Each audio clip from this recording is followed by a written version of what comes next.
Noli me tangere means touch me not, refers to John 20 verse 17 in the Bible, as Mary Magdalene tried to touch the newly risen Jesus. He said, "Touch me not, for I am not yet ascended to my Father." The theme of Noli me tangere seems to expose the exploitation committed by the Spanish friars and government officials. The various friars in the book were arrogant, condescending to the Filipinos, and greedy. They represented the infamous behavior of the Spanish friars in the Philippines. The brutality of other officials and authorities are also shown in the novel. It is a lot more hopeful and a little romantic than in comparison to El Filibusterismo. Noli me tangere describes resurgence in Thought Long Dead, published in Berlin, Germany. Work of the heart, book of feeling. It has freshness, color, humor, lightness, wit, soft-spoken, patient, compassionate, idealistic. A story about love and romance of Crisostomo Ibarra and Maria Clara. It discusses the different diseases that the Philippines experienced during the Spanish era, like colonial mentality and the unjust treatment of the friars to the Indians. Expose the evils in the society. Society is encouraged to us and aspire for change and liberation.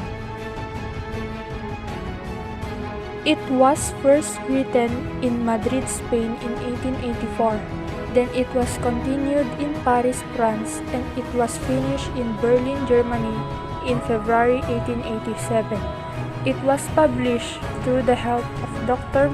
Massimo Viola in Berlin, Germany in March 1887.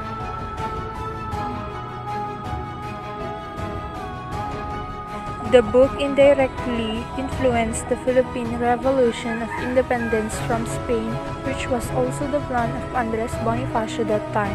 Along with Rizal, they advocated direct representation to the Spanish government and an overall larger role for the Philippines within Spain's political affairs.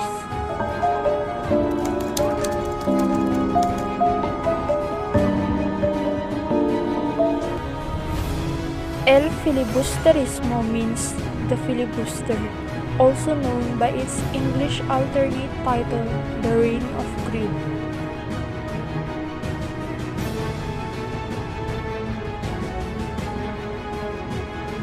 El Filibusterismo's theme seems to focus on how to reach a social reform and revolution. A number of chapters have long dialogues of text that seem to resemble debates.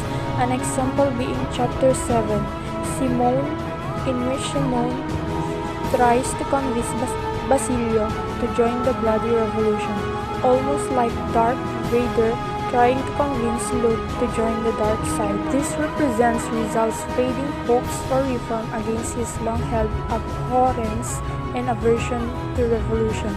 The book focuses on the inevitable revolution and whether or not the Philippines should rebel peacefully and diplomatically or violently.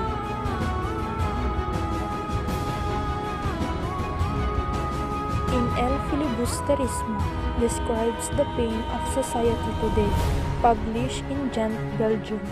Work of the mind, book of thought, contains bitterness, hatred, pain, violence, sorrow, angry, vengeful side. El Filibusterismo is far more dark and brutal than of Noli me tangere. It had many events of murder, sexual abuse, and suicide. El Filibusterismo is a massive turning point from Ibarra, being idealistic and open man, to Simon, who became vengeful and angry.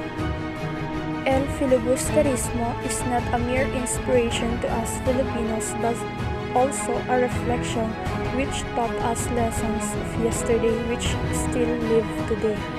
few of the main purposes of this novel are to defend Filipino people from foreign accusations of foolishness and lack of knowledge, to show how the Filipino people lived during Spanish colonial period and the cries and woes of his countrymen against abusive officials.